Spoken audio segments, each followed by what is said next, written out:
Ovulation से लेकर के इम्प्लांटेशन तक यदि इन 5 चीज़ों का आप सेवन करेंगे तब आपका इम्प्लांटेशन सक्सेसफुल हो जाएगा और आप प्रेग्नेंट हो जाएंगे। लास्ट वीडियो में हमने बात किया था कि ओव्यूलेशन से लेकर के इम्प्लांटेशन तक आपको किन पर्टिकुलर चीज़ों को नहीं खाना चाहिए, आपके पीरियड मिस होने तक आपको किन पर्टिकुलर चीज़ों का सेवन नहीं करना चाहिए, क्या खाना चाहिए से ज़्यादा ज़रूरी होता है क्या नहीं खाना चाहिए। हमें ये चीज़ मालूम होनी चाहिए कि क्या चीज़ हमारे इम्प्लांटेशन को फेल कर सकती है, किस चीज़ के कारण हमारा फर्टिलाइजेशन नहीं होता है, ओव्यूलेशन नहीं होता है। तो हम उन पर्टिकुलर चीज़ों को आज ही से खाना बंद कर दें। नमस्कार, आपका बहुत बहुत स्वागत है आपके अपने YouTube चैनल में। आज की इस वीडियो में हम बात करने वाले हैं कुछ ऐसी 5 चीज़ों के बारे में जिनका इस्तेमाल करने से, यूज़ करने से आपका इम्प्लांटेशन सक्सेसफुल हो जाता है। तो चलिए वीडियो को शुरू करते हैं। देखिए, यदि आप प्रेगनेंसी के लिए ट्राई कर रही हैं तो आपको ये चीज़ बहुत ज़्यादा प्रॉब्लम क्रिएट करती होगी कि मुझे क्या चीज़ें नहीं खानी है या मुझे क्या चीज़ें खानी है। कोई बता देता तो ज़्यादा बेहतर हो जाता, मैं अवॉइड कर देती और मुझे इम्प्लांटेशन सक्सेसफुल हो जाता। देखिए, अच्छी नींद लेना सबसे ज़्यादा महत्वपूर्ण है यदि आप सक्सेसफुल इम्प्लांटेशन चाहती हैं तो। तनाव से दूर रहना, स्ट्रेस से दूर रहना, 8 घंटे की नींद और स्ट्रेस को रिड्यूस करना बहुत ज़्यादा ज़रूरी है। उसके साथ कुछ प्रोडक्ट्स हैं जिनको आपको नहीं खाना चाहिए, जैसे आपको कैफ़ीन का इंटेक बहुत ज़्यादा नहीं करना है, कच्चे मीट का इंटेक आपको नहीं करना है, या आधी कच्ची सब्जियों का इंटेक आपको नहीं करना है।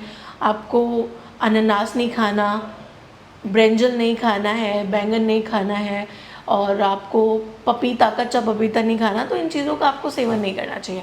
अब हम बात करने वाले हैं किन पर्टिकुलर चीज़ों को खाने से आपका इम्प्लांटेशन सक्सेसफुल हो जाता है, बच्चा बच्चादानी की दीवारों में चिपक जाता है। जिनमें सबसे पहले आते हैं बादाम और अखरोट। रात में भिगा करके मॉर्निंग में आप खाइए हर दिन। ओमेगा 3 फैटी एसिड होता है जो कि आपके लिए बहुत अच्छा होता है अखरोट में, तो रात में भिगा करके मॉर्निंग में खाएंगे तो बहुत अच्छा है। उसके अलावा आपको फ्लैक्स सीड्स का सेवन करना बहुत ज़्यादा ज़रूरी है, पर्टिकुलर इस पीरियड के दौरान, ओव्यूलेशन से इम्प्लांटेशन, अगला पीरियड आने से पहले तक आपको लगातार फ्लैक्स सीड्स का सेवन करना है, चिया सीड्स का सेवन करना है, पम्पकिन सीड्स का सेवन करना है। ये जो सीड साइकिलिंग है ये बहुत महत्वपूर्ण है आपकी प्रेगनेंसी के लिए।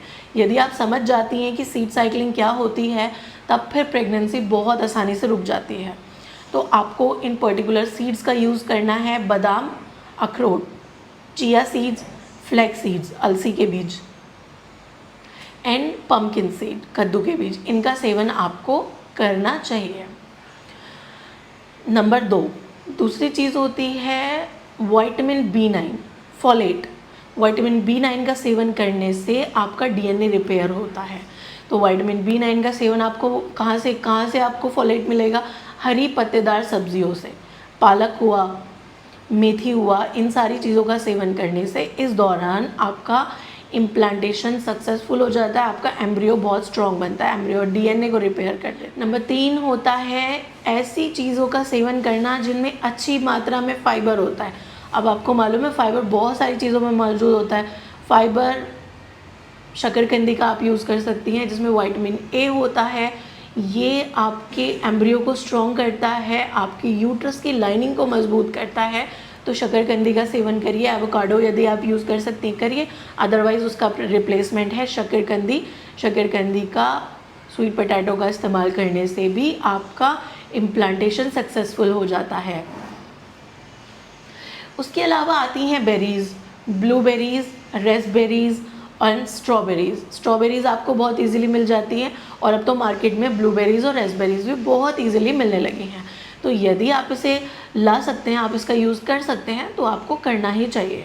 हरी पत्तेदार सब्जियां, फाइबर युक्त चीज़ें जिनमें अच्छी मात्रा में फाइबर होता है, सीड्स, बेरीज़, एंड सबसे ज़रूरी चीज़ है प्रोटीन। प्रोटीन का सेवन करना बहुत ज़रूरी है। अच्छे से पका हुआ प्रोटीन आपके इम्प्लांटेशन में, आपके ओव्यूलेशन में, आपके फर्टिलाइजेशन में मदद करता है। तो आपको प्रोटीन का यूज़ करना चाहिए। अब प्रोटीन का स्रोत आप अपने अकॉर्डिंग ले सकते हैं। यदि आप वेजिटेरियन हैं तो वेजिटेरियन सोर्स से लें, नॉन वेजिटेरियन है तो नॉन वेजिटेरियन सोर्स से आप इसका इस्तेमाल कर सकते हैं। देखिए, सोए प्रोडक्ट्स जो होते हैं उनका यूज़ नहीं करना है।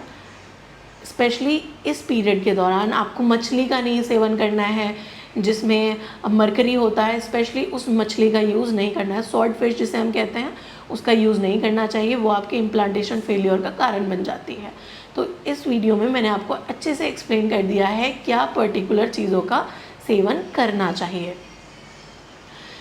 उम्मीद है ये दी गई इन्फॉर्मेशन आपके लिए हेल्पफुल रही है। यदि वीडियो हेल्पफुल है तो ज़्यादा से ज़्यादा महिलाओं से शेयर करिएगा। यदि आप चैनल पर नए हैं तो सब्सक्राइब करें, बेल आइकन को दबाएं जिससे सबसे पहले नोटिफिकेशन आपको मिल सके।